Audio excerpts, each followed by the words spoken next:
জাদুকরেরা একজন আরেকজনকে বলে, ভাই রে, মুসা যেটা দেখাইছে এটা জাদু হতে পারে না। আমরা জাদু দেখাইলাম, আমরা হইলাম সেরা জাদুকর, সবচাইতে বড় জাদুকর। মুসারটা জাদু হতে পারে না। মুসা যে দাবি করছে উনি আল্লাহ পাকের নবী রে, মনে হয় তিনি আল্লাহ পাকের সত্য নবী হবে, এতে কোনো সন্দেহ নাই। এই মুহূর্তে কি করা যায়, এই মুহূর্তে কি করা যায় একটু চিন্তা করো আমার ভাইয়ারা। 300 জাদুকর পরামর্শ করে সিদ্ধান্ত নিল, রে ভাই আর দেরি করা যাবে না। মুসা পয়গম্বরের পায়ে পড়ে, এই মুহূর্তে আমরা মুসা নবীর কাছে গিয়া কালিমা পড়ে মুসলমান হয়ে যাই।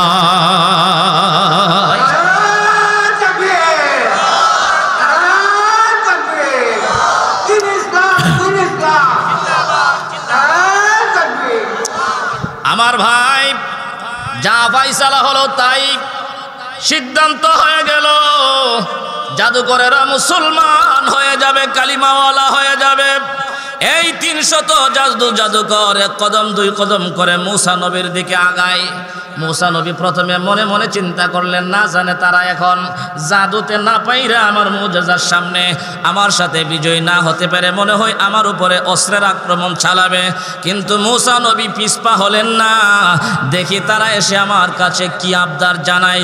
আমার ভাই 300 জাদুকর মুসা নবীর কাছে গিয়া ডাক মারলেন, ওগো মুসা, আমরা হইলাম এই রাষ্ট্রের সেরা জাদুকর, আমাদের চাইতে বড় জাদুকর আর কেউ হতে পারে না। আপনি যেহেতু আমাদের চাইতে বড়টা দেখাইছেন, এই বড়টা জাদু না, এই বড়টা নিশ্চয় একজন নবীর মুজিজা হবে। আমাদেরকে কালিমা পড়াইয়া মুসলমান বানাইয়া দে, আমাদেরকে মুসলমান বানাইয়া দেন। জাদুকররা মুসলমান হয়ে গেল। আমার ভাই, লক্ষ লক্ষ কিপ্তি ফেরাউন বংশের মানুষ মিশরীরা দৌড়াইতে আরম্ভ করলো। যেই সাপে হাজার হাজার লক্ষ লক্ষ সাপরে গিলে ফেলতেছে, আমাদেরকেও মনে হয় গিলে ফেলবে। আমার ভাই, বেঈমানেরা পলায়ন করতে আরম্ভ করলো, এমনকি ফেরাউন নিজেও পলায়ন করতে আরম্ভ করলো। এই ভাই, তাদের মধ্য থেকে একজন গোয়েন্দা দৌড়ে গিয়া ফেরাউন সরকারে বলে, আমাদের মাননীয় সরকার, আপনি কি জানেননি আপনার বিজ্ঞ বিজ্ঞ জাদুকর সবাই কালিমা পড়ে মুসলমান হইয়া মুসা নবীর অনুসারী হয়ে গেছে। মুসা আলাইহিস সালাতু ওয়াস সালামকে আল্লাহ পাক রব্বুল আলামিন নোটিশ জানায় দিলেন, রে মুসা, এখন তার জাদুকরেরাও মুসলমান হয়ে গেছে। এখন তোমার বিজয়ী বিজয়ী ভাব। মুসা রে, ফেরাউন তোমাদের উপরে আগের চাইতে নির্যাতন আরো বাড়াইয়া দিবে। অতএব কারণে আজকেই তুমি তোমার বনি ইসরাইলকে নিয়ে, তোমার বংশের লোকদেরকে নিয়ে এই মিশর থেকে তুমি হিজরত করে চলে যাও, লোহিত সাগর পাড়ি দিয়া আবার তুমি তোমার বাপ দাদার ঠিকানা ফিলিস্তিনে চলে যাও। সুবহানাল্লাহ। এখান থেকে হিজরত শুরু করো। বনি ইসরাইলের সবাই এখানে ছিল। মুসা নবী এলান করে দিলেন, এখান থেকে হিজরত শুরু করব। 300 জাদুকর সহ হিজরত শুরু করলেন। ফেরাউন ঘোষণা করে দিল, আমার গোটা রাষ্ট্রের বাহিনীগুলির একত্রিত করো, আমরা তাদের পিছনে দাওয়া করব। ও আমার ভাই, যেমন কথা তেমন কাজ, আসলেই পিছনে দাওয়া করলো। মুসা নবীর উম্মতেরা পিছনে থাকায় দেখে, একটু সংক্ষিপ্ত করতেছি, মুসা নবীর উম্মতেরা পিছনে থাকায় দেখে, ইয়া আল্লাহ, বিশাল বাহিনী অস্ত্রশস্ত্র নিয়ে আমাদেরকে আক্রমণ করার জন্য, গ্রেফতার করার জন্য আসতেছে। মুসা নবীর উম্মতেরা মুসা নবীরে বলতেছেন, হে মুসা, সামনে লোহিত সাগর আর পিছনে দুশমনের বাহিনী, শত্রু বাহিনী। এই মুহূর্তে আমরা গ্রেফতার হয়ে যাব, হয়তো নিহত হয়ে যাব, না হয় বন্দী করে আমাদেরকে আজীবনের জন্য দাসত্বের জন্য। আল্লাহর পয়গম্বর হযরত মুসা আলাইহিস সালাতু ওয়াস সালাম পাহাড়ের উপরে উঠিয়া এই গাছে আগুন দেখিয়া হাত বাড়ালেন, হাত আগুন আনার জন্য। রে ভাই, এমনিতে আগুনটা লাফ দিয়ে একটু উপরে উঠে যায়। আল্লাহর পয়গম্বর মুসা আলাইহিস সালাতু ওয়াস সালাম ভীত সন্ত্রস্ত হয়ে গেলেন, ভয় পেয়ে গেলেন। রে ভাই, ভয় পেয়ে গেলেন।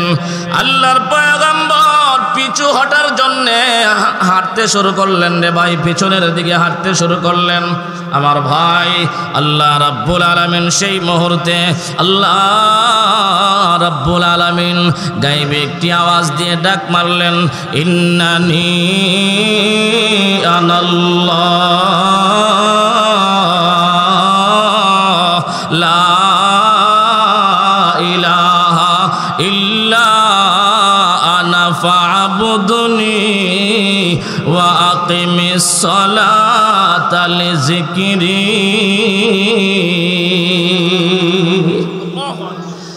আল্লাহ রাব্বুল আলামিন মুসা নবীরে ডাইকা বলেন, রে মুসা,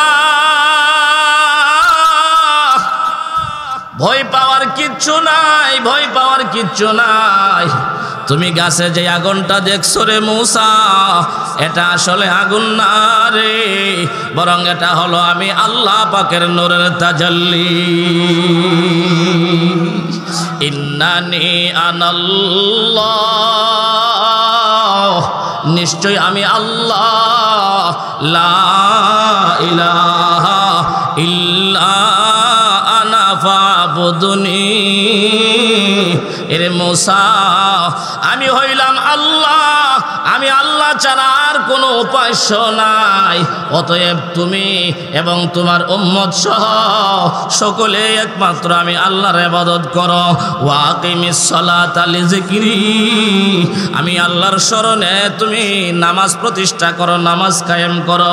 আমার ভাই, আল্লাহ রাব্বুল আলামিন মুসা নবীরে আরো ডাইকা ডাইকা বলেন, রে মুসা, আমি আল্লাহ রাব্বুল আলামিন আজকে তোমারে নবুয়ত দিয়া দিলাম। আমি আল্লাহ পাক রব্বুল আলামিন তোমাকে একজন নবী হিসাবে আমি আল্লাহ নির্বাচিত করে দিলাম। মুসা রে, আজকে থেকে তোমার দায়িত্ব হলো তুমি গোটা দুনিয়ার মানুষকে কালিমার দাওয়াত দিবে। কোন সুবহানাল্লাহ। আমি তোমাকে নবুয়ত দেওয়ার জন্যে আমি আল্লাহ পাক কৌশলে তোমাকে এই পাহাড়ের উপরে আনছি। সুবহানাল্লাহ। আমি আল্লাহ পাক রব্বুল আলামিন নবুয়ত দেওয়ার জন্য তোমাকে এই পাহাড়ের উপরে নিয়ে আসলাম। আমার ভাই, মুসা আলাইহিস সালাতু ওয়াস সালাম যখন নাকি আকাশ থেকে গায়েবী আওয়াজ শুনলেন, তখন ওনার মনের ভয়টা একটু কেটে গেল। মুসা আলাইহিস সালাতু ওয়াস সালাম ধীরে ধীরে, আচ্ছা আপনারা বলেন, দুনিয়ার গায়ক গায়িকা, দুনিয়ার শিল্পী যারা, তারা গান গাইলে, ওয়াজ করলে, কেরাত করলে কারীরা কত মজা লাগে, কথা বলেন ঠিক কি না? আল্লাহ দাউদ নবীরে কত কণ্ঠস্বর দিয়েছিলেন, আর আমাদের নবীরটা তো বলাই লাগে না। তাহলে আল্লাহ যে আওয়াজটা দিয়া মুসা নবীরে ডাক দিছিলেন, এই আওয়াজটার মধ্যে কত মধু ছিল। হ্যাঁ, আল্লাহ রাব্বুল আলামিন ডাক দিয়ে বলেন, হে মুসা, মুসা রে, আমি আল্লাহ রাব্বুল আলামিন তোমারে নবুয়ত দেওয়ার জন্য, নবী বানানোর জন্য আমি আল্লাহ এই বরকতপূর্ণ পাহাড়ে নিয়ে আসছি রে মুসা।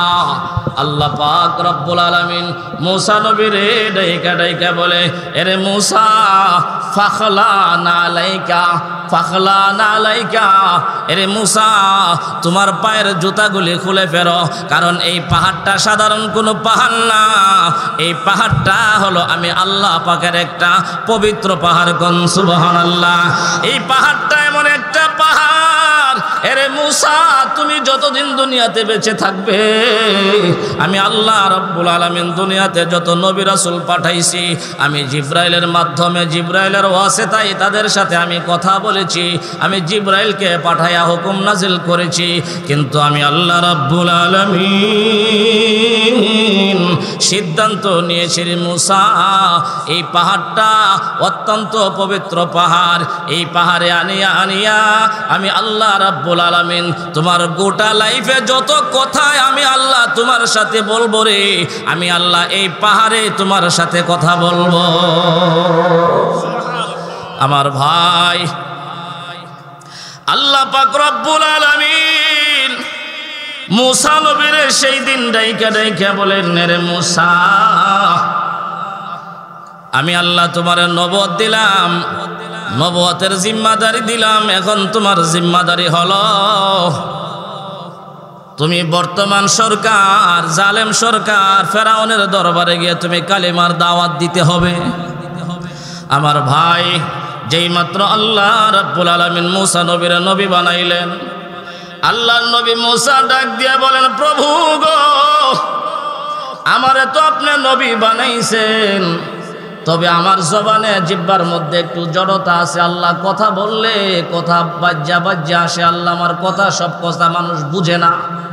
আল্লাহ দয়া করে মেহেরবানি করে আমার ভাই হারুনকেও আমার সাথে নবী বানাইয়া দিয়া দেন। সুবহানাল্লাহ। তার কথা বড় পরিষ্কার ছিল আমার ভাই। এই কারণে আল্লাহ রব্বুল আলামিনের দরবারে মূসা নবী ফরিয়াদ জানাইলেন, আল্লাহ আমার নবী বানাইছেন, আমার কোনো আফসোস নাই আল্লাহ, তবে আমার কথা তো এত পরিষ্কার না, মানুষ যদি আমার কথা না বুঝে তাহলে আমি কিভাবে দাওয়াত দিব। আল্লাহ পরিষ্কার লিসানওয়ালা, পরিষ্কার জবানওয়ালা, সুমিষ্ট ভাষী আমার একজন ভাই আছে, সেই ভাইয়ের নাম হারুন। আল্লাহ তুমি আমার হারুন ভাইকেও নবী বানাইয়া দাও। আল্লাহ বলেন, রে মূসা, আমি আল্লাহ রব্বুল আলামিন তুমি মূসার মুনাজাত কবুল করলাম, দরখাস্ত কবুল করলাম, আমি তোমার ভাই হারুনকেও নবী বানাইয়া দিলাম। আমার ভাই, আল্লাহ পাক রব্বুল আলামিন মূসা আলাইহিস সালাতু ওয়াস সালামকে জিম্মাদারি দিয়ে দিলেন, এখন থেকে তোমার 1 নাম্বার কাজ হলো তুমি ফেরাউনের দরবারে কালিমার দাওয়াত দিবে। মূসা আলাইহিস সালাতু ওয়াস সালাম পাহাড় থেকে নেমে আমার ভাই সফুরা স্ত্রীকে সঙ্গে নিয়ে সামনে যেতে যেতে মিশরের সীমানায় ঢুকে ওনাদের ফ্যামিলি, ওনাদের ঘরে বাড়িতে ঢুকলেন। অনেকেই ওনাকে চিনতে পারেন নাই প্রথমে মূসা নবীকে, আর মূসা নবীও প্রাথমিকভাবে পরিচয়টা দেই নাই। মার কাছে গিয়ে বসছেন, চেহারা সুরত সব ভিন্ন হয়ে গেছে। তো মাকে বলতেছেন, আম্মা জান, আপনার একজন সন্তান মূসা ছিল নি বলেছিল, আপনার সন্তানকে ছোটবেলা হারাইছিলেন বলে হারাইছি, এরপরে আবার পাইছিলেন নি বলে পাইছি, এরপরে আবার হারাইছি নি বলে হারাইছে, এরপরে আর পাইছেন নি কোনা। সুবহানাল্লাহ কইতেন না, মূসা নবী কো এরপরও পাইছেন, এরপরেও কই পাইছি, ও আমি তো মূসা। সুবহানাল্লাহ কইতেন না। মা ওই কিপ্তিকে ভুল ক্রমে হত্যা করার পরে গো মা, আমি হিজরত করে মাদিয়ান শহরে গিয়েছিলাম গো মা। বিস্তারিত ঘটনা শোনার পর মূসা নবী ডাক দিয়া বলেন, মা গো, এই যে আপনার বৌমা হযরতে শুআইব নবী হলেন আমার শ্বশুর, আর শুআইব নবীর বড় মেয়ে হলেন উনি আমার স্ত্রী। মূসা নবী দেরি করলেন না, মায়ের কাছে বউরে সুবর্দ করিয়া বলতেছেন, আমার ভাই হারুন কোথায়? কারণ এখন আমার জিম্মাদারি বাড়ি ঘরে থাকা না, এখন আমার জিম্মাদারি হলো কালিমার দাওয়াত দেওয়া। মূসা নবী ডাক দিয়া বলেন, ভাই কোথায় গো? হারুন আলাইহিস সালাতু ওয়াস সালামের সাথে সাক্ষাৎ হয়ে গেল। ভাই, আমাকে আল্লাহ নবী বানাইছেন, আমি আপনার ব্যাপারে আল্লাহর কাছে দরখাস্ত করেছিলাম, আমার আল্লাহ আমার দরখাস্ত মঞ্জুর করিয়া আপনি হারুনকেও মহান আল্লাহ নবী বানাইয়া দিছে। বলে হাসা, বলে হ্যাঁ অবশ্যই। আমার ভাই হারুন আলাইহিস সালাতু ওয়াস সালাম আর মূসা দুজন হলেন ভাই ভাই। দুজন ডাইরেক্ট চলে গেলেন ফেরাউনের রাজ দরবারে চলে গেলেন। আমার ভাই মূসা নবী আর হারুন আলাইহিস সালাতু ওয়াস সালাম ফেরাউনের শাহী দরবারে গিয়ে আমার ভাই শাহী মহলে গিয়ে উপস্থিত হয়ে গেলেন। আমার ভাই মূসা আলাইহিস সালাতু ওয়াস সালাম পরিচয় দিলেন, আমি অমুক, আমি চলে গিয়েছিলাম, ভুলক্রমে একটা হত্যা হয়ে গেছে, হত্যাকাণ্ড হয়ে গেছে। এই ভাই মূসা তো, ফেরাউন তো মূসার প্রতি এমনি রাগ। কথা বলেন ঠিক কি ঠিক না? হ্যাঁ, ফাঁসির আসামি। কথা বলেন ঠিক কি না? ফেরাউনের দরবারের ফাঁসির আসামি মূসা। এই মূসা, তাহলে তোমার এত বড় সাহস, তুমি নিজে নিজে আমার এখানে ধরা দিলা? বলে ধরা দিছি না, আমি আমার রবের কালিমার দাওয়াত নিয়ে আসছি। সুবহানাল্লাহ কইতেন না? এখন ঘটনা অন্যদিকে করাই গেছে। সুবহানাল্লাহ কইতেন না? এ মুসা, তোমার আবার রবকে আনা রব্বুকুমুল আলা, আমি না গোটা রাষ্ট্রে ঘোষণা দিয়ে দিছি আমি ফেরাউন হইলাম সকলের বড় খোদা। নাউজুবিল্লাহ। আনা রব্বুকুমুল আলা, আমি হইলাম সকলের বড় খোদা, আমার উপর আর কোনো খোদা হতে পারে না। আমার ভাই মুসা আলাইহিস সালাতু ওয়াস সালাম ডাক দিয়ে বলেন, আমার খোদা তো তিনি যিনি আসমান সৃষ্টি করেছেন, আমার খোদা তো তিনি যিনি জমিন সৃষ্টি করেছেন, আমার খোদা তো তিনি যিনি আপনাকে এই 400 বছর যাবত রাজত্বে রাখছেন, যিনি আপনাকেও সৃষ্টি করেছেন, যিনি আমাকেও সৃষ্টি করেছেন। আমার ভাই মুসা পয়গম্বর যখন নাকি এইভাবে সাহস নিয়ে সাহসিকতার সাথে দাওয়াত দিতেছিলেন রে ভাই, ফেরাউন ডাক দিয়ে বলেন, মুসা রে, তোমার তো দেখা যায় সাহস বাইরা গেছে। এক তো হইলা তুমি ফাঁসির আসামি, আবার তুমি আমাকে রব মানো না, আবার অন্য আরেক রবের দাওয়াত আমার শাহী মহলে দিতেছ। এত বড় স্পর্ধা তোমার, এত বড় সাহস তোমাকে কে দিল? এমনিতে মুসা নবী ডাক দিয়া বলেন, ফেরাউন, এই সাহস আর পৃথিবীর কেউ দেই নাই রে, এই সাহস দিয়েছেন আমার আল্লাহ। লা ইলাহা মহাব্বত লা ইলাহা ইল্লাল্লাহ, লা ইলাহা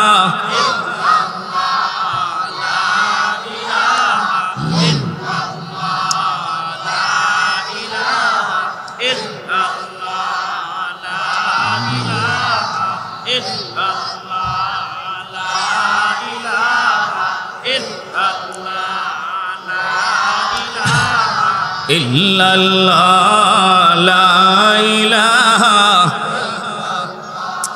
লা মাবুদা ইল্লাল্লাহ, লা মাশুকা ইল্লাল্লাহ, কাহ লা ইলাহা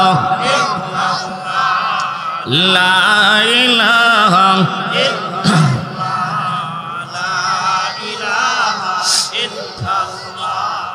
লা ইলাহা ইল্লাল্লাহ, লা ইলাহা লা ইলাহা ইল্লাল্লাহ মুহাম্মাদুর রাসূলুল্লাহ সাল্লাল্লাহু আলাইহি ওয়াসাল্লাম।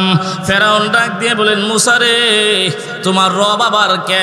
ক্বালা ফামার রব্বুকুমা ইয়া মুসা, এ মুসা, তুমি আর হারুনের রব কে? আমি কি তোমাদের রব নয়? হারুন আর মুসা ডাইকে বলেন, ফেরাউন রে, তুমি তো আমাদের রব না, বরং তুমি হইলা আমাদের আল্লাহর একজন মাখলুক। কথা বলেন ঠিক কি ঠিক না? قال ربنا الذي أعطى كل شيء خلقه ثم هداه قال فما بال القرون الأولى قال علمها عند ربي في كتاب لا يضل ربي ولا ينسى। আল্লাহর পয়গম্বর মুসা আলাইহিস সালাতু ওয়াস সালাম ডাইকে বলেন, আমাদের রব তো তিনি যিনি তোমাকে রাজত্ব করার জন্য সব সরঞ্জাম দিয়েছেন, যিনি। সুবহানাল্লাহ কইতেন না? তুমি যে রাজত্ব করতেছো কার পাওয়ারে করতেছো বুঝো না তো, এই সব কিছুর ক্ষমতা দিয়েছেন তিনি। সুবহানাল্লাহ। আমার ভাই মুসা আলাইহিস সালাতু ওয়াস সালাম যখন কালিমার দাওয়াত, কালিমার আওয়াজ যখন এইভাবে বুলন্দ করতেছিলেন রাজমহলে, শাহী মহলে, দারোয়ানদেরকে ডাইকা বলে, দারোয়ানেরা জলদি করে মুসা এবং হারুনকে বের করে দাও, তারা বড় জাদুকর। নাউজুবিল্লাহ কইতেন না? এরা কি জাদুকর? মুসা মনে হয় অন্য রাষ্ট্রে গিয়ে অনেক জাদু শিখে আইছে। নাউজুবিল্লাহ কইতেন না? আমার ভাই মুসা আলাইহিস সালাতু ওয়াস সালামকে ফেরাউন জিজ্ঞাসা করে,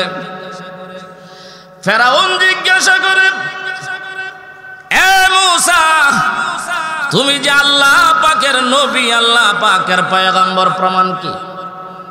মুসা নবী এক নম্বরে বলে দিলেন, আমার এক নম্বর প্রমাণ হলো গো আমার লাঠি।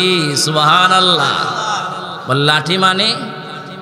বলে আমার লাঠি হাতে থাকলে লাঠি, নিচে পালাইলে সাপ। সুবহানাল্লাহ। আমার ভাই ফেরাউনের শাহী মহলে মুসা নবীর লাঠিটাই বলে ফেলে দিলেন, সাথে সাথে অজগর সাপ হয়ে গেল। এখন মুসা নবী নিজেও ডরাইতেছে, ওর প্রথম লাঠি সাপ হইছে, এই প্রথম। আল্লাহ, মুসা নবী এখন ধরে না, চিন্তা করছেন। আল্লাহ ক, ইয়া মুসা লা তাখাফ, ডরাইস না বেটা, ধর। সুবহানাল্লাহ কইতেন না? মুসা তুমি ডরাইলে তো হবে না, তুমি ধরো, ধরলে হবে কি? ক্বালা খুযহা, আল্লাহ বলতেছেন লাঠিরে ধরো, ওয়ালা তাখাফ, ভয় পাইও না, সানুঈদুহা সিরাতাহাল উলা, তুমি হাত স্পর্শ করতে দেরি, হাত লাগতে দেরি, আবার এই লাঠিরা পুনরায় লাঠি হতে দেরি হবে না। হাত থেকে ছাড়লে সাপ, ধরলে লাঠি। এই ছিল মুসা নবীর এক নম্বর মুজিজা। ফেরাউনকে বুঝছি তুমি আসলে জাদুকর। নাউজুবিল্লাহ। আল্লাহর পয়গম্বর মুসা আলাইহিস সালাম রে, আমি যে আল্লাহর পয়গম্বর, তোমার আর কোনো প্রমাণ লাগবে না বলে থাকলে দেখাও না। মুসা আলাইহিস সালাতু ওয়াস সালাম ওনার ডান হাতটা বগলের নিচে দিলেন, দিয়া বাহির করিয়া এইভাবে ধরার পরে 1000 পাওয়ারের লাইটের চাইতে বেশি আলোকিত হয়ে গেছে। কথা বুঝলেন না? লাইট দিলে যেরকম আলোকিত হয় এর চাইতে বেশি ঝলমল করতেছে। এটা ছিল একটা নূরে নূরান্বিত, ঝলমল করতো আলোটা। মুসা আলাইহিস সালাতু ওয়াস সালাম জিন্দেগিতে কোনোদিন এই অন্ধকারে চলতে লাইট লাগে নাই, ওনার হাতের লাইটই যথেষ্ট। সুবহানাল্লাহ। আল্লাহ পাক ওনার একটা মুজিজা দিয়েছিলেন হাতে, বগলে সাজ দিতেন, সাজ। কথা বুঝছেন না? বাস এখানে দিয়ে বাহির করলে লাইট। সুবহানাল্লাহ কইতেন না? এইটাও ফেরাউনরা দেখাইছে। ফেরাউন কো বুঝছি তুমি মনে হয় জাদুকর। নাউজুবিল্লাহ কইতেন না? এখন ফেরাউন বারবার কো তুমি জাদুকর। সব বিস্তারিত আলোচনা করার সময় নাই, কারণ আল্লাহ পাক 9টা সূরাতে সব বিস্তারিত আলোচনা করছে, 9টা সূরাতে। তো ফেরাউন বলতেছেন তুমি জাদুকর, মুসা আলাইহিস সালাতু ওয়াস সালাম বলতেছেন জাদুকর না আমি, বরং এগুলি আল্লাহ পাকের নবীদের মুজিজা। মুজিজা একটা, জাদু ভিন্ন। কথা বলেন ঠিক কি না? তো জাদু আর মুজিজার পার্থক্য বুঝতেছে না ফেরাউন। ও আমার ভাই, এই কারণে মুসা, ফেরাউন চিন্তা করলো মুসা কোথায় থেকে ছোট ছোট কিছু জাদু নিয়ে আইছে। আমার এই রাষ্ট্রে যত বড় বড় জাদুকর আছে, বর্তমান জমানাটা হলো জাদুর জমানা। ফেরাউন চিন্তা করতেছে আমি সব জাদুকর একসাথে জমা কইরা বলমু যে মাঠে খেলা হবে মুসার সাথে। নাউজুবিল্লাহ কইতেন না? ঘোষণাও দিয়ে দিছে, সংক্ষিপ্ত করতেছি, ঘোষণা দিয়ে দিল। আমাদের ঈদের দিন, অর্থাৎ ফেরাউনের কিপ্তি বংশের একটা উৎসব ছিল, সেই উৎসবের দিন হাজার হাজার মানুষ একত্রিত হয়। সেই দিন ময়দানে খেলা হবে মুসা তোমার সাথে, মুসার সাথে। আচ্ছা, পয়গম্বরের সাথে খেলা খেলতে পারবো নি? গোটা রাষ্ট্রের জাদুকরদেরকে এলান করে দিল, যারা নাকি খুবই বিজ্ঞ ছিল, পারদর্শী ছিল জাদুকর। সবাইকে বলল যে তোমরা উৎসবের দিন চলে আসবা অমুক ময়দানে, মুসার সাথে তোমাদের জাদুর মোকাবেলা করে বিজয়ী লাভ করতে হবে। আর তোমরা যদি জাদুকরেরা বিজয়ী লাভ করতে পারো, তোমাদেরকে আমি আমার কাছের মানুষ বানিয়ে নিব এবং আমার রাজপ্রাসাদে তোমাদের থাকতে বাসস্থান দিয়ে দিব। মানে তাদেরকে লোভ দেখাইছে জাদুকরদেরকে। তাফসীরে কিতাবে লেখছে 300 জাদুকর, গোটা রাষ্ট্র থেকে বাচ্চা বাছাই করা 300 জাদুকর ময়দানে উপস্থিত করছে। জাদুকররা বলল সারা দেশ থেকে গাছের ডালপালা যা আছে সব কিছু ময়দানে নিয়ে আসো এবং রশ্মি হাজার হাজার টন রশ্মি নিয়ে আসো। ও আমার ভাই, ময়দানের এক প্রান্তে এইভাবে গাছের ডাল আর রশ্মি আইনা ফেলানো হলো। উৎসবের দিন ঘোষণা করা হলো মুসাকে বলো আসার জন্যে। মুসা আলাইহিস সালাতু ওয়াস সালাম আল্লাহর সাথে পরামর্শ করলেন। কার সাথে? আল্লাহ কো আমি তো আছি, তুমি যাও না। সুবহানাল্লাহ। ভয় পাওয়ার কিচ্ছু নাই। তুমি তো এখন অবশ্যই তুমি অসহায়, তোমার পক্ষে আর কেউ নাই। হ্যাঁ, তবে বনি ইসরাইল পুত্ররা তো তোমার পক্ষে আছে। বনি ইসরাইলও যদি না থাকে, তোমার বংশের লোক তারা, আমি আল্লাহ তো আছি। সুবহানাল্লাহ। ময়দানে উৎসবের দিন হাজির হয়ে গেল মুসা নবী আর হারুন আলাইহিস সালাতু ওয়াস সালাম। বনি ইসরাইলরাও শূন্য মুসা নবীর পক্ষে হয়ে তারা ময়দানে গেছে। কথা বুঝিয়েন, বনি ইসরাইল ছিল 6,30,000। কয় লক্ষ? তাহলে কিপ্তি বংশের কত লোক আসছে এখানে? লক্ষ লক্ষ লোকের সমাবেশ। সেখানে খেলা হবে। কি হবে? নবীর মোকাবেলায় খেলা। আমার ভাই, ফেরাউন সিংহাসনে বসা ময়দানে ফেরাউন ডাক দিয়ে বলে, জাদুকরেরা রে, তোমাদের জাদু স্টার্ট করো। ফেরাউনের জাদুকররা মনে করলো মুসা আর হারুন দুই ভাই আর কি করবে, আমাদের জাদুর সামনে 1 সেকেন্ডও টিকবে না। জাদুকরেরা ডাইকে বলেন, হে মুসা, তোমার জাদুটা আগে দেখাও। আসলে মুসারটা জাদু ছিল না রে ভাই, মুসারটা ছিল আমার আল্লাহ পাকের মুজিজা। কথা বলেন ঠিক কিনা? তারা মনে করতেছে মুসারটাও জাদু, আমাদেরটাও জাদু, আমরা তো বিজ্ঞ জাদুকর, পারদর্শী জাদুকর, আমাদের চাইতে বড় জাদুকর আমাদের জানা মতে এই রাষ্ট্রে আর কেউ নাই। সুতরাং মুসা আমাদের সাথে কিছুতেই পারবে না, সে অবশ্যই পরাজয় বরণ করবে। মুসা, তোমার জাদুটা দেখাও না। মুসা ক, আমি কি দেখবো, তোমাদেরটা দেখাও না। তখন 300 জাদুকর একসাথে জাদু মাইরা দিল। যত রশ্মি, যত ডাল আসিন, সব হাজার হাজার লক্ষ লক্ষ সাপ হয়ে গেছে। সাপ। আমার ভাই, জাদু দিয়া যখন সবগুলি ডালেরে আর সাপেরে, এই ডালেরে আর রশ্মিকে যখন সাপ বানায় ফেললো, মুসা আলাইহিস সালাতু ওয়াস সালাম আল্লাহর অনুমতি নিয়ে মুসা পয়গম্বরের হাতের লাঠিটা বিসমিল্লাহ করে জমিনে ছেড়ে দিছে। সুবহানাল্লাহ। আল্লাহর কুদরত বোঝা যায় না। আজকের সাপ সাধারণ কোন সাপ না। আমার ভাই,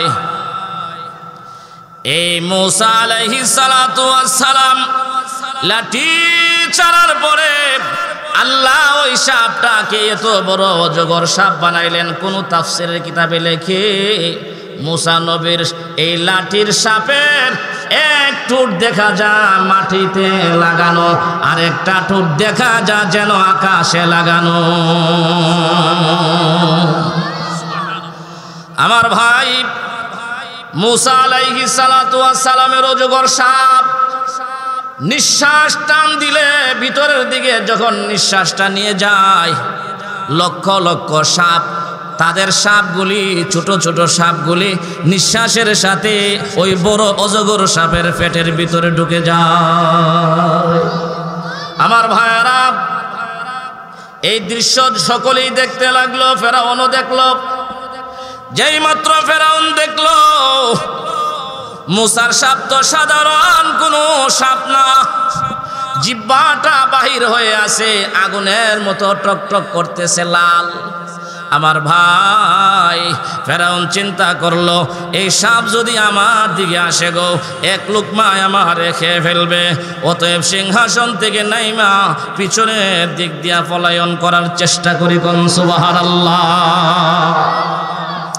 আমার ভাইরা, অল্প সময়ের ভিতরে মুসা নবীর সাপ ময়দানের সবগুলি সাপরে গিলে ফেলল। গিলে যেই মাত্র সাপগুলি রে গিলে ফেলল, ফেরাউনের 300 জাদুকর একত্রিত হইয়া পরামর্শ বৈঠকে বসে গেছে। সুবহানাল্লাহ কইতেন।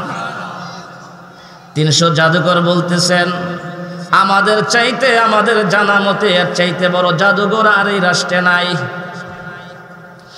জাদুকরেরা একজন আরেকজনকে বলে, ভাইরে, মুসা যেটা দেখাইছে এটা জাদু হতে পারে না, কারণ আমরা জাদু দেখাইলাম আমরা হইলাম সেরা জাদুকর, সবচাইতে বড় জাদুকর। মুসারটা জাদু হতে পারে না। মুসা যে দাবি করছে উনি আল্লাহ পাকের নবী রে, মনে হয় তিনি আল্লাহ পাকের সত্য নবী হবে, এতে কোনো সন্দেহ নাই। এই মুহূর্তে কি করা যায়, এই মুহূর্তে কি করা যায় একটু চিন্তা করো আমার ভাইয়ারা। 300 জাদুকর পরামর্শ করে সিদ্ধান্ত নিল রে ভাই আর দেরি করা যাবে না। মুসা পয়গম্বরের পায়ে পড়ে এই মুহূর্তে আমরা মুসা নবীর কাছে গিয়া কালিমা পড়ে মুসলমান হয়ে যায়।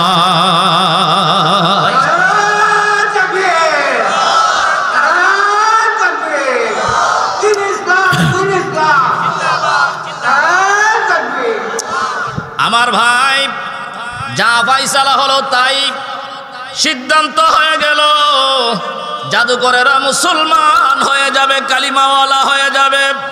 এই 300 জাদুকর 1 কদম 2 কদম করে মুসা নবীর দিকে আগায়। মুসা নবী প্রথমে মনে মনে চিন্তা করলেন, না জানে তারা এখন জাদুতে না পাইরা আমার মুজিজার সামনে আমার সাথে বিজয় না হতে পারে, মনে হয় আমার উপরে অস্ত্রের আক্রমণ চালাবে। কিন্তু মুসা নবী পিছপা হলেন না। দেখি তারা এসে আমার কাছে কি আবদার জানায়। আমার ভাই 300 জাদুকর মুসা নবীর কাছে গিয়া ডাক মারলেন, ওগো মুসা, আমরা হইলাম এই রাষ্ট্রের সারা জাদুকর, আমাদের চাইতে বড় জাদুকর আর কেউ হতে পারে না। আপনি যেহেতু আমাদের চাইতে বড়টা দেখাইছেন, এই বড়টা জাদু না, এই বড়টা নিশ্চয় একজন নবীর মুজিজা হবে। আমাদেরকে কালিমা পড়াইয়া মুসলমান বানাইয়া দে, আমাদেরকে মুসলমান বানাইয়া দেন। জাদুকররা মুসলমান হয়ে গেল। আমার ভাই লক্ষ লক্ষ কিপ্তি ফেরাউন বংশের মানুষ মিশরীরা দৌড়াইতে আরম্ভ করলো। যেই সাপে হাজার হাজার লক্ষ লক্ষ সাপরে গিলে ফেলতেছে, আমাদেরকেও মনে হয় গিলে ফেলবে। আমার ভাই বেঈমানেরা পলায়ন করতে আরম্ভ করলো, এমনকি ফেরাউন নিজেও পলায়ন করতে আরম্ভ করলো। এই ভাই তাদের মধ্য থেকে একজন গোয়েন্দা দৌড়ে গিয়া ফেরাউন সরকারে বলে, আমাদের মাননীয় সরকার, আপনি কি জানেননি আপনার বিজ্ঞ বিজ্ঞ জাদুকর সবাই কালিমা পড়ে মুসলমান হইয়া মুসা নবীর অনুসারী হয়ে গেছে। মুসা আলাইহিস সালাতু ওয়াস সালামকে আল্লাহ পাক রব্বুল আলামিন নোটিশ জানায় দিলেন, রে মুসা, এখন তার জাদুকরেরাও মুসলমান হয়ে গেছে, এখন তোমার বিজয়ী বিজয়ী ভাব। মুসা রে, ফেরাউন তোমাদের উপরে আগের চাইতে নির্যাতন আরো বাড়াইয়া দিবে। অতএব কারণে আজকেই তুমি তোমার বনি ইসরাইলকে নিয়া, তোমার বংশের লোকদেরকে নিয়া এই মিশর থেকে তুমি হিজরত করে চলে যাও, লোহিত সাগর পাড়ি দিয়া আবার তুমি তোমার বাপ দাদার ঠিকানা ফিলিস্তিনে চলে যাও। সুবহানাল্লাহ। এখান থেকে হিজরত শুরু করো। বনি ইসরাইলের সবাই এখানে ছিল। মুসা নবী এলান করে দিলেন, এখান থেকে হিজরত শুরু করব। 300 জাদুকর সহ হিজরত শুরু করলেন। ফেরাউন ঘোষণা করে দিল, আমার গোটা রাষ্ট্রের বাহিনীগুলির একত্রিত করো, আমরা তাদের পিছনে দাওয়া করব। ও আমার ভাই, যেমন কথা তেমন কাজ, আসলেই পিছনে দাওয়া করলো। মুসা নবীর উম্মতেরা পিছনে থাকাইয়া দেখে, একটু সংক্ষিপ্ত করতেছি, মুসা নবীর উম্মতেরা পিছনে থাকাইয়া দেখে, ইয়া আল্লাহ, বিশাল বাহিনী অস্ত্রশস্ত্র নিয়ে আমাদেরকে আক্রমণ করার জন্য, গ্রেফতার করার জন্য আসতেছে। মুসা নবীর উম্মতেরা মুসা নবীরে বলতেছেন, হে মুসা, সামনে লোহিত সাগর আর পিছনে দুশমনের বাহিনী, শত্রু বাহিনী। এই মুহূর্তে আমরা গ্রেফতার হয়ে যাব, হয়তো নিহত হয়ে যাব, না হয় বন্দি করে আমাদেরকে আজীবনের জন্য দাসত্বের জন্য নিয়ে যাবে, গোলাম বানায়া বান্দি বানায়া নিয়ে যাবে। এই তো আমাদের হালত। মুসা আলাইহিস সালাতু ওয়াস সালাম আল্লাহ পাক রব্বুল আলামিনকে, এই মুসা আলাইহিস সালাতু ওয়াস সালাম আল্লাহ পাকের নির্দেশে এলান করে দিলেন, এই মুসা, তুমি তোমার উম্মতরে জানায়া দাও, মুসা, তোমার সাথে আমি আল্লাহ নিজে আছি। সুবহানাল্লাহ। আল্লাহর পয়গম্বর মুসা আলাইহিস সালাতু ওয়াস সালাম উম্মত গুলির রাইকা বলেন, উম্মতেরা রে,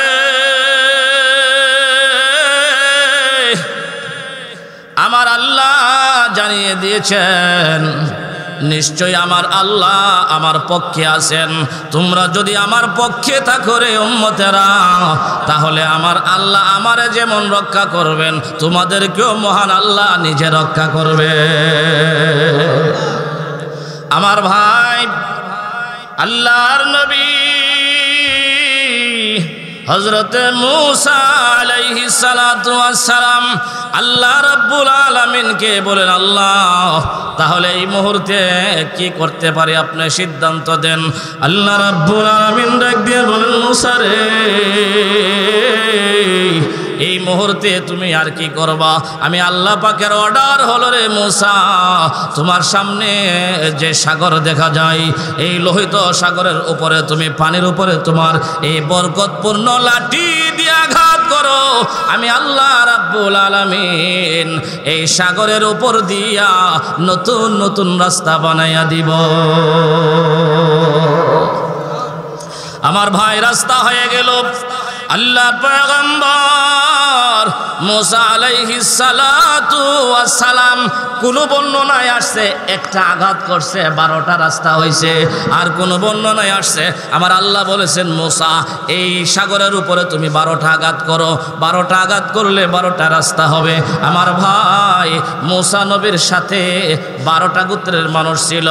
12টা গোত্রের মানুষ মানে ওই ইয়াকুব নবীর ছেলে ইউসুফ নবীর মোট ভাই ছিল কজন?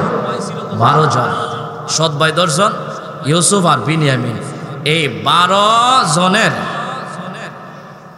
বৃদ্ধি পাইতে পাইতে তারা কি হয়ে গেল? 12টা গোত্রে পরিণত হয়ে গেল। আল্লাহ পাক বলেন, আমি এক আঘাতে 12টা রাস্তা বানাইয়া দিব, এক এক গোষ্ঠীর লোক এক একটা নতুন রাস্তা দেওয়া যাবে।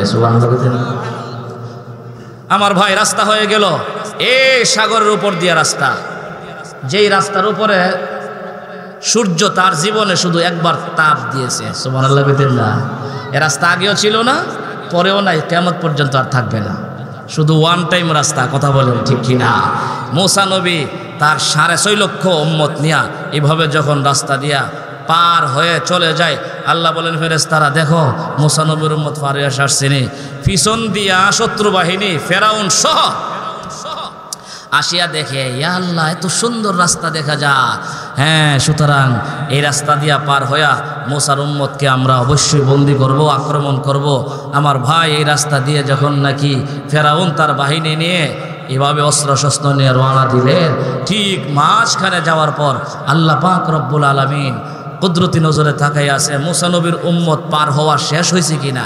মূসা নবীর উম্মত পার হওয়া শেষ, ফেরাউনের বাহিনী ঠিক রাস্তার মাঝখানে। আল্লাহ পাক বলেন, এই সাগরের পানি তুমি আবার পানি হইয়া যাও। সুবহানাল্লাহ। পানি, আগুন, পানি, মাটি, বাতাস সবগুলি একজনে অর্ডার শুনে রে ভাই, তিনি কে? আমার আল্লাহ বলেন, আগুন, পানি, মাটি, বাতাস সবগুলি আমি আল্লাহ পাকের অর্ডার শুনে আল্লাহ রাব্বুল আলামিন যেই মাত্র অর্ডার দিলেন রাস্তা রে, আর রাস্তা থাকিস না, আবার পানি পানি হয়ে যা। আমার ভাই, সঙ্গে সঙ্গে পানি হয়ে গেল, আর ফেরাউন সহ ফেরাউনের বাহিনী সাগরে ডুইবা মরল। আল্লাহ পাক রব্বুল আলামিন এই ফেরাউনের জালেম সরকারকে লাঞ্ছিত করার জন্যে, ধ্বংস করার জন্যে আল্লাহ পাক সাগরের ভিতরে ফালাইয়া সুবাইয়া ডুবাইয়া মারছেন। কথা বলেন ঠিক কি ঠিক না? আমার ভাই, কোন কোন বর্ণনায় লেখে, যখন নাকি ফেরাউন এই পানিতে ডুবতেছিল, একবার পানির নিচে যা, আবার পানির উপরে আসে। আমার ভাই, আল্লাহর ফেরেশতারা আসিয়া তার মুখের ভিতরে কাদা ঢুকাইয়া দিছে, কাদা। ফেরাউন তখন পানির নিচ থেকে মাথাটা জাগায়া জাগায়া বলতেছিল, এ মূসার আল্লাহ, এ হারুনের আল্লাহ, আমি তোমার উপরে ঈমান আনছি। ফেরেশতারা মনে করছে সাকরাতুল মাউতে এই ফেরাউন যে আমার আল্লাহরে ডাকতেছে, আমার আল্লাহর যে মায়া, আবার নি ফেরাউনের ডাক শূন্য ফেলে। এই কারণে ফেরেশতারা কাদা ঢুকাই দিছে। সারা জীবন জুলুম, অত্যাচার, নির্যাতন করছস, তোর আর তওবার সুযোগ দেওয়া হবে না।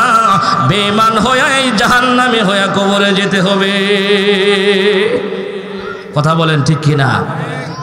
আল্লাহ পাক রব্বুল আলামিন এই ভাই ক্ষমতাধর ফেরাউনকে তার বাহিনী সহ ডুবাইয়া মারলেন। আল্লাহ পাক রব্বুল আলামিন মুসা এবং তার বাহিনীকে যখন নাকি পার করে দিলেন, আমার ভাই লোহিত সাগর পাড়ি দিয়াই একটা বিশাল ময়দান আছে, চাটিয়াল ময়দান। এই ময়দানটাকে বলা হয় ময়দানে তিহ প্রান্তর। বলেন কি প্রান্তর? তিহ প্রান্তর। সেই ময়দানে তিতে যাওয়ার পরে আল্লাহ পাক রব্বুল আলামিন মুসা নবীরে বললেন, এ মুসা, আমি আল্লাহ তো তোমার উম্মতকে বাঁচাইয়া দিলাম, ফেরাউনের এই জুলুমের কবল থেকে, নির্যাতনের কবল থেকে আমি রক্ষা করলাম। তবে আজকে তোমাদেরকে আমি আল্লাহ একটা অর্ডার দিব তোমার উম্মতকে। এই অর্ডারটা যদি পালন করতে পারে তাহলেই তাদের বাপ দাদার বিটা আবার ফেরত পাবে। সুবহানাল্লাহ না? ওই কোথায় থেকে ঘুরতে ঘুরতে আসতেছে, আবার ফিলিস্তিন যাবে। কথা বলেন ঠিক কিনা? আল্লাহ বলেন, মুসা ফিলিস্তিন তো যাইবা, তোমাদের বাপ দাদার বিটা আবার পাইবা, তবে শর্ত হইল ওই এলাকায় শক্তিধর একটা গ্রুপ সেখানে বসবাস করে, যাদেরকে কোরআনের ভাষায় বলা হয় জাব্বারিন। খুবই শক্তিশালী তারা। এটাকে বলা হয় কওমে আমালেকা গোত্র। তোমার উম্মতকে বলো আমালেকা গোত্রের সাথে যুদ্ধ করার জন্য আমি আল্লাহই বিজয়ী দিব, তোমরা তোমাদের ফিলিস্তিনের জমিন আবার ফেরত পেয়ে যাবে। মাঝখানে শর্ত কি? শর্ত হইল যুদ্ধ করতে হবে, অর্থাৎ কিছু কামাই কইরা খাইতে হবে। কথা বলেন ঠিক কি না? সব ফ্রি ফাইলে কিন্তু আবার মানুষ আল্লাহরে বললা জায়গা। কথা বলেন ঠিক কি ঠিক না? তোমাদেরকে ফেরাউনের কবল থেকে নাজাত দিলাম ঠিক, তবে তোমাদের বাপদাদার বিটা দখল করার জন্যে তোমরা এই মুহূর্তে কওমে আমালেকার বিরুদ্ধে যুদ্ধ কইরা তোমরা সেখানে যেতে হবে, ফিলিস্তিনের জমিন দখল করতে হবে। ও আমার ভাই, 12 জন লোক, বলেন কয়জন? 12 জন লোক এই বনি ইসরায়েলের, তারা গেল যে আমরা কওমে আমালেকা একটু পরিদর্শন করে আসি। তারা পরিদর্শন পর্যবেক্ষণ করে আয়েশা বলতেছেন, মুসা ও মুসা, কি হয়েছে? যেই শক্তিশালী বাহিনী সেখানে দেখাইছি, ইসরায়েলি বাহিনী, এই শক্তিশালী বাহিনীর সাথে আমরা যুদ্ধ করা সম্ভব না। যদি যুদ্ধ করণ লাগে তুমি আর তোমার আল্লাহ যাও, আমরা এখানে বসে থাকবো। নাউজুবিল্লাহ। এই হলো বনি ইসরায়েলের লোকদের 3 নাম্বার আল্লাহর অর্ডার লঙ্ঘন করছে। কথা বলেন ঠিক কি ঠিক না? আল্লাহ অর্ডার দিছে ফিলিস্তিন দখল করো, তবে যুদ্ধ করে দখল করো, আমি তোমাদেরকে বিজয় দিয়ে দিব, তোমরা শুধু যুদ্ধে যাও, আমি আল্লাহ বিজয় দেওয়ার মালিক। কিন্তু তারা বলল কি, ফাজহাব আনতা ওয়া রব্বুক, তুমি আর তোমার রব গিয়ে যুদ্ধ করো, আর আমরা এখানে বসা থাকবো। নাউজুবিল্লাহ। আমরা যুদ্ধ করতে পারবো না। কথা খুব বুঝবেন। এই প্রায় 6.5 লক্ষ উম্মত তারা যুদ্ধকে অস্বীকার করে দিল। আল্লাহ পাক রব্বুল আলামিন বলেন, তোমাদেরকে বলছিলাম তোমরা যদি নাফরমানি করো তোমাদেরকে শাস্তি দিব। কথা বলেন ঠিক কি না? এরা কিন্তু বনি ইসরাইল, এরা ওই ইসরায়েলের পূর্বপুরুষ। ময়দানে তীর মধ্যে তাকিয়া যুদ্ধকে অস্বীকার করছিল। আল্লাহ পাক রব্বুল আলামিন বলেন, আমার যুদ্ধ ফরজ বিধানকে অস্বীকার করছো, সুতরাং তোমাদেরকে আমি 40 বছর একটা শাস্তি দিব। কয় বছর? 40 বছর শাস্তি। 40 বছর কি শাস্তি দিলেন আল্লাহ পাক রব্বুল আলামিন? দেখেন, বনি ইসরায়েলের লোকেরা তারা এই ময়দান থেকে বাহির হইয়া গ্রামগঞ্জে শহরে ঢোকার জন্য একটানা 40 বছর চেষ্টা করছে। সকালবেলা তারা রওনা দেয় গাটে ফুসকা নিয়া, বিকালবেলা দেখে যেখান থেকে রওনা দিছিল সেখানেই গিয়া হাজির। নাউজুবিল্লাহ। যেখান থেকে হাঁটা শুরু করছিল বিকালে দেখে এখানে। আমার আল্লাহ পাক তাদেরকে ময়দানে তিহ প্রান্তরে 40 বছর এইভাবে, বর্তমান উদাহরণ হলো রোহিঙ্গাদের মতো আল্লাহ পাক ঘর বাড়ি ছাড়া এভাবে আল্লাহ পাক রব্বুল আলামিন তাদেরকে রাখছে। এই শাস্তিটা আল্লাহ 40 বছর তাদেরকে কেন দিলেন? আল্লাহর হুকুম জিহাদকে অস্বীকার করার কারণে। কথা বলেন ঠিক কি না? রাসূল বলেছেন, আল জিহাদু মাজিন ইলা ইয়াউমিল কিয়ামা, সময়ে সময়ে সুযোগে আল্লাহর এই জিহাদ কিয়ামত পর্যন্ত এটা জিহাদের বিধান ফরজ, এটা থাকবে। কথা বলেন ঠিক কি না? আমার ভাই, এভাবে জিহাদকে অস্বীকার করার কারণে 40 বছর এক ময়দানে সাদবিহীন, ঘরবিহীন, বাড়িবিহীন আল্লাহ পাক রাখলেন। 6.5 লাখ উম্মত একটা ময়দানে থাকলে কি অবস্থা হবে? এখন তারা উপবাস, খানা নাই, পানি নাই, কিচ্ছু নাই। আমার ভাই, তো তাদের পাশে যে সাগর ছিল, সাগরের পানি ছিল লবণাক্ত পানি, এই লুনা পানি তারা খাইতে পারতো না। মুসা নবীর কাছে গিয়া তারা বলতেছেন, মুসা ফেডে যে ক্ষুধা লাগছে, দারুণ ক্ষুধা, আমাদের খানার ব্যবস্থা করেন, আমাদের যে পিপাসা লাগছে এই সাগরের পানি পান করা সম্ভব না, আমাদেরকে পানির মিষ্টি পানির ব্যবস্থা করেন। আমার ভাই, তারা যুদ্ধ স্বীকার করার পরেও একটা ছেলে যদি অবৈধ হয়ে যায়, অথবা মনে করেন বাবার কথা মানে না, এরপরও তো বাবা কাটটা ফেলে না, কথা বলেন ঠিক কি না? মুসা নবী তাদেরকে বহিষ্কার না করে বলতেছেন, ঠিক আছে আমি আল্লাহর কাছে পরামর্শ করি। আল্লাহ পাকের সাথে পরামর্শ করলে আল্লাহ পাক বলছেন অসুবিধা নাই, যেহেতু তাদের বাড়ি নাই, ঘর নাই, ফসল নাই, কিচ্ছু নাই, আমি আল্লাহ জান্নাত থেকে তাদের খানা পৌঁছে দিব। চিন্তা করেন কত বড় রহমান আল্লাহ। ইতিপূর্বে মাত্র তারা আল্লাহ পাকের ফরজ বিধান যুদ্ধকে অস্বীকার করলো, আল্লাহ কয়ের পরও আমি আল্লাহ তাদেরকে জান্নাতি খাবার খাওয়াবো, কারণ আমি আল্লাহ তো রাজ্জাক, আমি আল্লাহ তো রিজিক দাতা, রিজিক দিতেই হবে।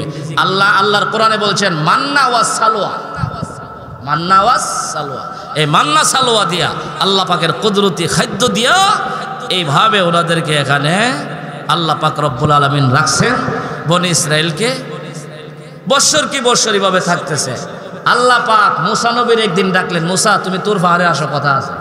তুর পাহাড়ে যাওয়ার পরে মুসা নবীকে আল্লাহ বলছেন, মুসা তুমি এই তুর পাহাড়ে 40 দিন 30 দিন, প্রথম বলছেন 30 দিন, কতদিন? 30 দিন অবস্থান করো, তো তোমাকে আমি আল্লাহ আমার পক্ষ থেকে একটি কিতাব দান করবো। সুবহানাল্লাহ। যে কিতাবের নাম তাওরাত। মুসা আলাইহিস সালাতু ওয়াস সালাম হারুন আলাইহিস সালাম রে বললেন, ভাই হারুন, তুমি আমার উম্মতগুলিরে এই ময়দানে 30 প্রান্তরে দেখে রাখবা, আমি তুর পাহাড়ে যাইতেছি এক সিল্লার জন্য। কত সিল্লা? হ্যাঁ, এক সিল্লা। প্রথমে বলছেন 30 দিন, এরপর আল্লাহ বলছেন 40 দিন। 40 দিনের জন্য যাচ্ছি। মুসা আলাইহিস সালাতু ওয়াস সালাম তুর পাহাড়ে গেছেন, 40 দিন সেখানে ধ্যানমগ্ন, আল্লাহ পাকের একচ্ছত্র ইবাদত করবেন, আল্লাহ পাকের কাছে সেজদা করবেন, নামাজ পড়বেন, ইবাদত করবেন। এর বিনিময়ে আল্লাহ একটি কিতাব মুসা নবীরে দান করবেন। আমার ভাই 30 দিন থাকলেন, 40 দিন থাকলেন, আল্লাহ পাক রব্বুল আলামিন আল্লাহ পাকের পক্ষ থেকে ফেরেশতার মাধ্যমে তখতা কাঠের মধ্যে লিখে আল্লাহ পাক তাওরাত কিতাব নাজিল করছেন। বলেন কিসে? কাঠ, তক্তার মধ্যে। এক গাঁটটি তক্তা না ফেরেশতারা মুসা নবীরে দিয়ে গেছেন, মুসা এই যে আল্লাহ ওয়াদা করছিলেন আপনাকে একটি কিতাব দান করবেন, এই হইল আপনার কিতাব, আপনি কিতাব নিয়ে যান। তবে একটা দুঃসংবাদ হইল। কি সংবাদ? আপনি যে তুর পাহাড়ে চলে আসলেন এক সিল্লার জন্য, এই ফাঁকি দিয়া আপনার উম্মত কিছু গুমরা হয়ে গেছে, পথভ্রষ্ট হয়ে গেছে। তারা বাছুর বানায়া বাছুরের পূজা করতেছে, গরুর পূজা করতেছে। নাউজুবিল্লাহ। মুসলমান, আল্লাহর পয়গম্বর মুসা আলাইহিস সালাতু ওয়াস সালাম তাওরাত কিতাব নিয়ে তুর পাহাড় থেকে চলে আসলেন রে ভাই। তুর পাহাড় থেকে আসার পরে দৃশ্যটা বড়ই খারাপ দেখলেন। কিছু সংখ্যক মানুষ বাছুরের পূজা করে, বাছুরের সামনে গিয়ে সেজদা করে। আমার ভাই মুসা আলাইহিস সালাতু ওয়াস সালামের রাগ ছিল বড় বেশি, রাগ ছিল কঠিন রাগ। কারণ আপনারা জানেন হাদিস শরীফে আছে মুসা নবী আজরাইলে তাপ্পর দিয়া চোখ বাহির করে দিয়েছিল। আজরাইলে রে, মুসা নবী তাওরাত কিতাব রেখে দিয়ে ওনার ভাই হারুন রে তালাশ করে, হে কই গেল? এরে তুই আমার উম্মতগুলি গুমরা হই কেমনে? এ হারুন ভাই, কোথায় তুমি? লাব্বাইক ভাই রে, আসি তো, আনা হাজির, আমি তো উপস্থিত আছি রে ভাই। মুসা নবী হারুন আলাইহিস সালাতু ওয়াস সালামের দাড়ি এবং মাথার চুল দুটোটা ধরে শেষরানো আরম্ভ করছেন। তোমাকে রেখে আমার উম্মতগুলি গুমরা হইল কেন? তোমার না জিম্মাদারি দিয়ে গেলাম। হারুন পয়গম্বর ডাক দিয়ে বলেন, এই মুসা, তুমি আমার দাড়ি ছাড়ো, আমার কথা শোনো। সুবহানাল্লাহ। আমাকে আগে ছাড়ো, কথা শোনো। আমি তাদেরকে বহু বুঝাইলাম, সমঝাইলাম, কিন্তু তারা, আমি হারুন নবীর কথা তারা মানতে রাজি না। তারা কিছু সংখ্যক লোক বাছুর বানাইয়া বাছুরের পূজা করা আরম্ভ করে দিয়েছে। আমার ভাই, এখানেও আমার আল্লাহ কোরআনে বিশাল কাহিনী একটা বলেছেন, সবগুলি তো আর বলার সময় নাই। সামিরি নামক একজন লোক আছেন, বলেন নাম কি? সামিরি। অনুগ্রহ ছিল, দয়া ছিল, মায়া ছিল। এই সামিরি নামক লোকটা বনি ইসরাইলের মধ্যে ছিল। সে ওই মুসা নবীর অনুপস্থিতিতে বাছুর বানাইছিল। বাছুর বানাইছে কি দিয়া? স্বর্ণ দিয়া। স্বর্ণ রূপা যার কাছে যা ছিল এগুলিরে আগুন দিয়া ফইরা একটা বাছুরের আকৃতি বানায়া তার কাছে জিব্রাইলের ঘোড়ার পায়ের নিচের কিছু মাটি ছিল। এটা আবার বিশাল এক কাহিনী। জিব্রাইলের ঘোড়ার পায়ের নিচের কিছু ধুলোবালি মাটি ছিল।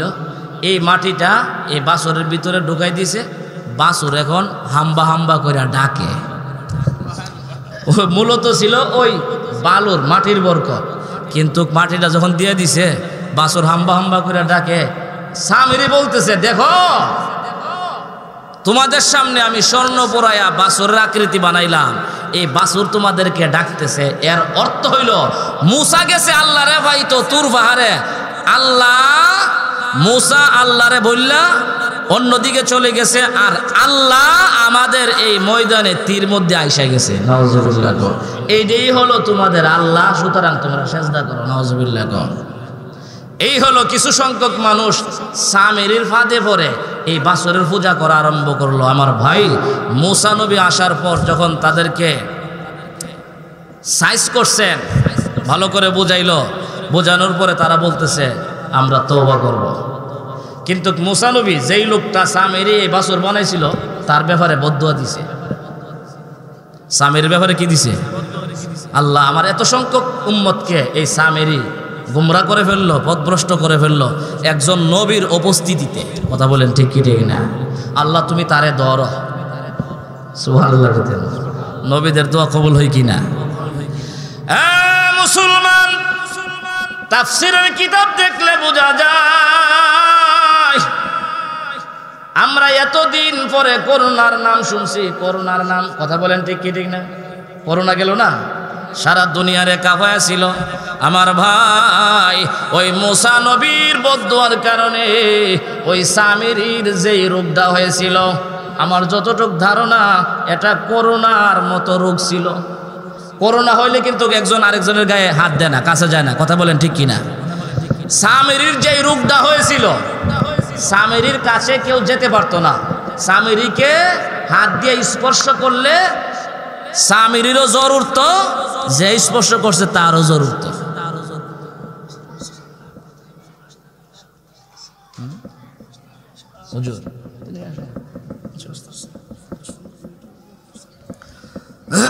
তো দেখেন সামিরির আল্লাহ পাকের গজব নাজিল করছে সামিরির উপরে। সামিরির এমন একটা রোগ হইল, আমরণ তার এক রোগ, তাকে কোনো মানুষ স্পর্শ করতে পারতো না, সে মানুষের দ্বারে কাছে যাইতে পারতো না।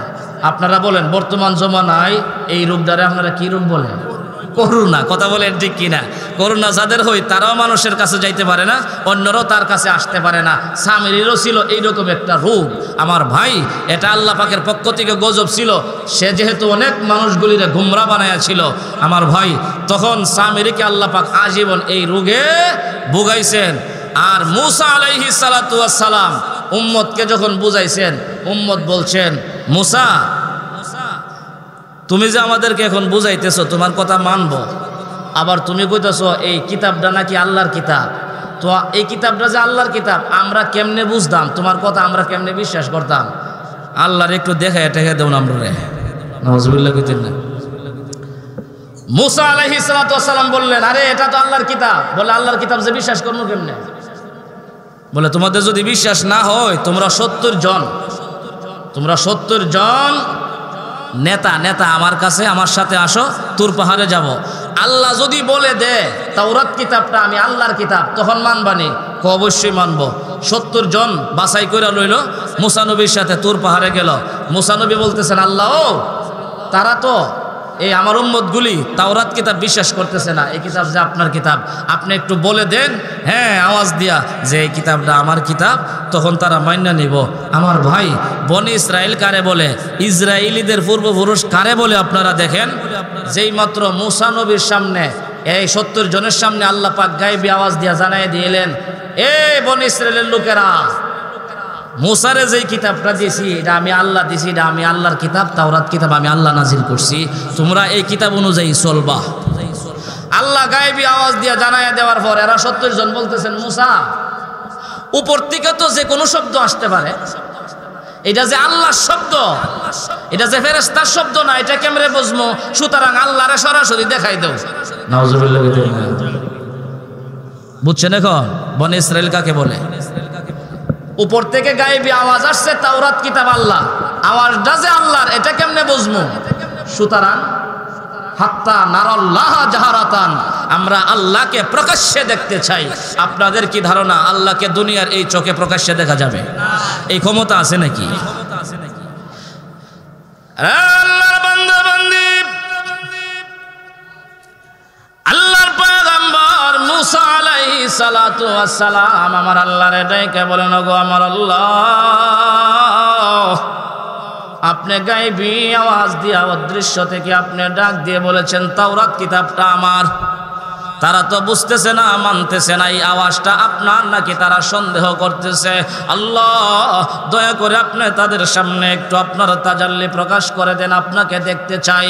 আমার ভাই আল্লাহ রাব্বুল আলামিন আল্লাহ পাকের সামান্য নূরের তাজাল্লি প্রকাশ করার সাথে সাথে এই 70 জন সাথে সাথে জমিনে পড়ে বেহুশ হয়ে মারা যায়। সবাই মারা গেল রে ভাই। হযরত মুসা আলাইহিস সালাতু ওয়াস সালামের হুশ আছে। মুসা নবী আমার আল্লাহর ডাইকে বলেন, আল্লাহ এই 70 জন বাছাই করা মানুষ নেতা, আল্লাহ এই 70 জন রে যে আপনি নূরের তাজাল্লি দিয়া মাইরা ফেলছেন, আল্লাহ এখন যদি আমি তাদেরকে এখানে রেখে আমি একা একা আমার উম্মতের কাছে ময়দানে তীর মধ্যে যাই, আল্লাহ গো তাহলে তারা ফিরায়া আমার আস্থা রাখবে না। কথা বলেন ঠিক কিনা? তারা বলবে আমাদের 70 জন নেতার নিয়ে আপনি ষড়যন্ত্র করে হত্যা করছেন। আল্লাহ দয়া করে মেহেরবানি করে আপনি তাদেরকে আবার জিন্দা কইরা দেন। সুবহানাল্লাহ। আমার আল্লাহর ক্ষমতা আসেনি? আল্লাহ পাক রব্বুল আলামিন বলেন, রে মুসা আমি আল্লাহ তোমার এই দরখাস্তটাও মঞ্জুর করে নিলাম রে মুসা। আমি আল্লাহ এই 70 জনকে আবার পুনরায় জিন্দা করে দিলাম। সুবহানাল্লাহ।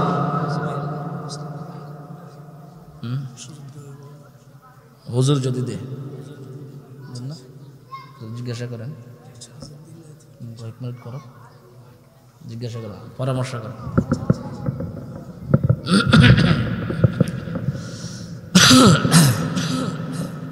70 জন মারা গেছে, ওদেরকে আবার চিন্তা করার ক্ষমতা আমাদের আল্লাহর আছে নি? দেখেন এরাই দেখতে চাইছে আল্লাহরে, আল্লাহ নূরে তাজাল্লি প্রকাশ করছে, তারা মারা গেছে। কারণ এই চোখে আল্লাহকে দেখার ক্ষমতা নাই। কথা বলেন ঠিক কিনা? আমার ভাই তারা মারা গেল, মুসা নবী কো এখন তাদেরকে আমি মৃত অবস্থায় রেখে যদি আমি একা একা যাই তাহলে আমার অবস্থা ভালো হবে না, শোচনীয় অবস্থা হবে। সুতরাং আল্লাহ তাদের সবাই আবার জিন্দা করে দেন। আল্লাহ পাক রব্বুল আলামিন 70 জনকে পুনরায় জিন্দা করে দিলেন।